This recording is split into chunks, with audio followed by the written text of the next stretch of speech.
Ես հույս ունեմ, որ այդ եկեղեցու թեմի առաջնորդը անհապաղ միջոցներ ձեռք կառնի եւ կրկին չեմ ուզի, որպեսզի մենք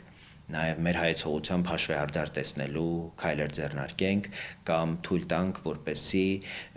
որևէ մեկը մեզանից գնա եւ հաշիվ պահանջի այդ հոգեվորականից։ Որևէ կերպ ընդունելի չէ, որ հոգեվորականը նախ մտնի այդ տիրույթ եւ որոշի, թե ով կարող է եկեղեցի մտնել կամ եկեղեցու շրջապատում հայտնվել։ Ես հույս ունեմ, որ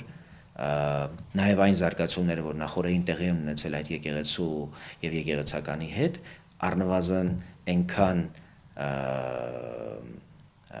խոհեմություն կառաջացնեն այդ թեմի առաջնորդի մոտ, որ նա ուղղակի կամ թույլ չի տա, որպեսզի այդ հոգեվորականը այլևս շարունակի իր ծառայությունը կոնկրետ այդ եկեղեցում կամ այլ միջոցներ ձեռք կառնվեն, որոնք մեր ժողովրդի համար կլինեն հասկանալի եւ ընկալելի։ Որևէ եկեղեցական չի կարող որոշել որևէ պարագայում որևէ այս կամ այն եկեղեցու հավատացյալը կամ անհավատը կարող է այդ տարածք մտնել եւ այդ եկեղեցում իր աղոթքն անել, թե ոչ։